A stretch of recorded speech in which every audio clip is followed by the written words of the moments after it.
उनके पास M249, M16, M14 machine गने हैं, और दहशतगर्दों के पास स्नाइपर हथियार हैं, वो दूर से फौजियों को हमारे हिट करते हैं। तुम बलोचों से लड़ने के लिए तुम्हारे पास हथियार नहीं, तुम इंडिया से लड़ने की बात कर रहे हो यार। जो ये कहानी है भाई, तो ये कहानी भी बड़ी दर्दनाक है। आसानी से कह देना कि इंडिया मुलविस है, ये सॉल्यूशन नहीं है। कुछ तो शर्म करो, कुछ तो मतलब शर्म आनी चाहिए तुम्हें ये बातें करते हुए भी। ये उन्होंने मारे नहीं है। मारना उससे कहते हैं जब आप इनके हाईआउट्स में जाकर इनको मारते, मारना उसे कहते हैं आप पहाड़ों में इनके मोर्चों में जाकर उन्हें मारते, मारना उसे कहते हैं आप उनके ट्रेनिंग कैंप्स में जाकर उनको मारते। तो हम आप ये दावा कर सकते थे कि हमने इनको मारा है। यह लोग तो खुद मरने और मारने आए थे। ये आपके मोर्चों में घुसे, आपके कैंपों में घुसे, आपके जो की इंस्टॉलेशन हैं वहां पर घुसे, आपके साथ दो बदो लड़ाई की है, मारे गए हैं। तो ये कहना कि हमने मारे हैं, मेरे ख्याल से ये लोगों को बस बेवकूफ बनाया जा रहा है, या ये दिखाया जा रहा है कि वी हैव डिफीटेड देम। और सबसे अलार्मिंग बात ये है कि ये जो इंसर्जेंट्स थे, हमें सबको पता है बलूचिस्तान के हालात का, बाकी जो बलूचिस्तान के जो रूरल एरियाज हैं खास तौर पर। लेकिन इस मरतबा एक रेयर इंसिडेंट ये हुआ है कि ये क्वेटा जो बलूचिस्तान का सूबाई दारुल हुकूमत है वहां पर भी घुसे, वहां रेड जोन में जाके उन्होंने धमाके किए हैं। क्वेटा के मुख्तलिफ इलाकों में, सरियाब में, ईस्टर्न बाईपास में उन्होंने पुलिस स्टेशन पर हमले किए हैं, वहां जेलियों को छुड़ाया है, बैंकों पर हमले किए हैं।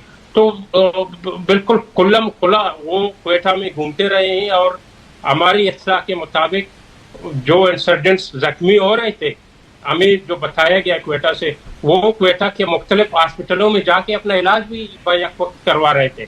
गवर्नमेंट की रेट का ये अलमिया था कि हिंदुस्तान का यूरोपियन यूनियन ममालिक तकरीबन 27 ममालिक के साथ एक एग्रीमेंट हुआ है फ्री ट्रेड का, और वो तकरीबन अगले 3-4-6 महीने में फुली इम्प्लीमेंट हो जाएगा।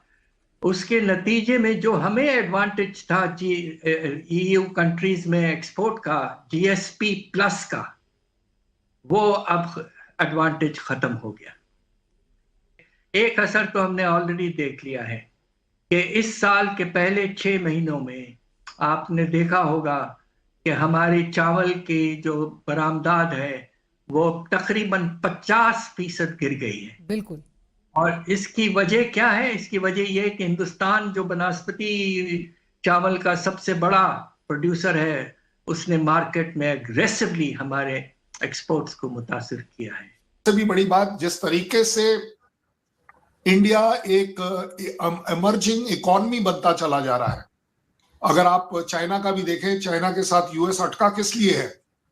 क्योंकि उसकी इकोनॉमिकल डिपेंडेंसी बहुत हाई हो गई है, और चाइना का ऑल्टरनेटिव अगर यूएस को चाहिए तो वो डेफिनेटली इंडिया की तरफ देख रहा है। शायद मैं करेक्ट वर्ड्स ना डालूं, मतलब ऐसा नहीं है कि कहीं हमारा कोई अहंकार या ईगो हैसल है या हमें घमंड है। मैं सीधे सीधी बात करूंगा, जब तक कोई डील विन विन सिचुएशन तक नहीं आएगी, कभी कहीं किसी कंट्रीज के बीच में नहीं हो पाएगी। And I am very proud of it कि हम इसको एक विन विन सिचुएशन में ला पाए।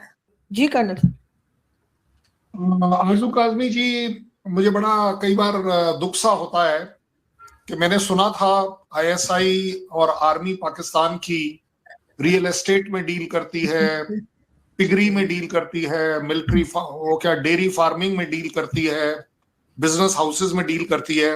मुझे पहली बार लग रहा है कि शायद वो अपना न्यूज़पेपर भी अपने अफसरों के लिए अलग से निकालती है, क्योंकि जो ब्रीफिंग है वो मुझे नजर आ रही है। अब मेरे कमेंट मुझे चाहिए नदीम साहब से। नदीम साहब, आपने बहुत बढ़िया बात कह दी।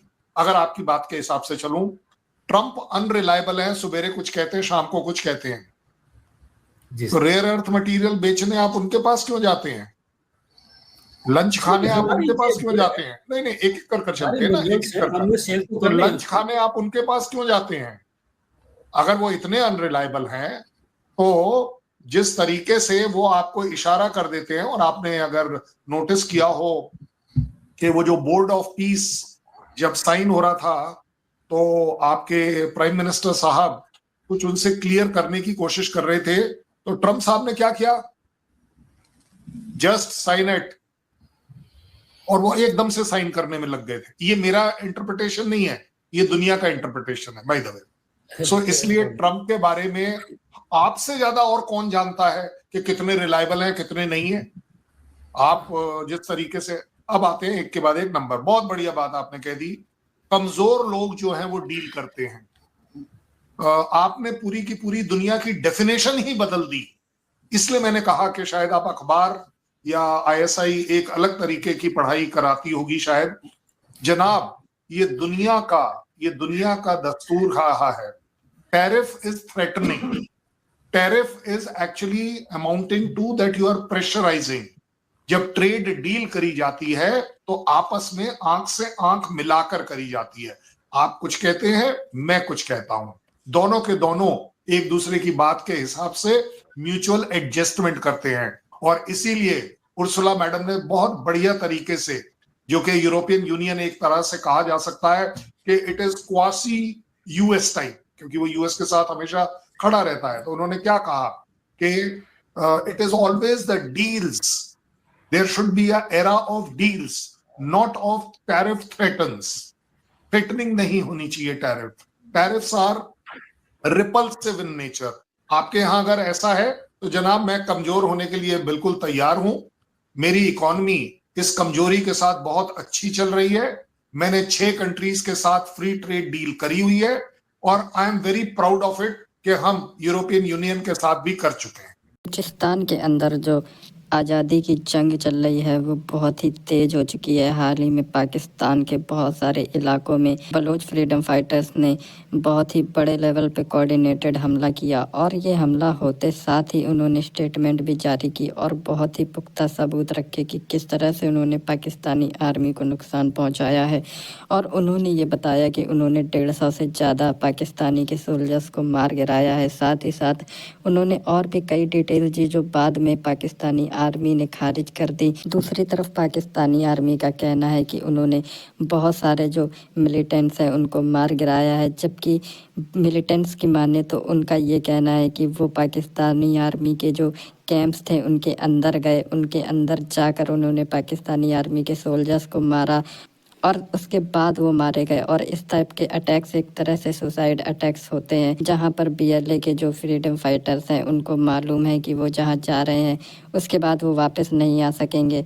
और इसी तरह पाकिस्तानी आर्मी के कई झूठ और भी आगे चलकर पकड़े गए और पाकिस्तानी आर्मी ने अपनी पब्लिक को बताया कि उन्होंने बहुत ही बड़ी सक्सेस हासिल कर ली है इस ऑपरेशन में जो बीएलए के खिलाफ थी, लेकिन असल ग्राउंड पर कुछ और ही कहानी चल रही है। लेकिन कुछ सालों में जिस तरह से बलूचिस्तान के अंदर जो फ्रीडम मूवमेंट है वो बढ़ी है, उससे ऐसा लगता है कि आने वाले कुछ समय में कोई बड़ा इवेंट होगा और कोई बड़ी बात नहीं होगी अगर बलूचिस्तान पाकिस्तान से अलग भी हो जाए, क्योंकि इस लेवल का जो मूवमेंट है आज से पहले कभी नहीं देखा गया। और अब हर तरह के लोग जो बलूचिस्तान के अंदर रहते हैं वो एकजुट हो चुके हैं पाकिस्तान के खिलाफ।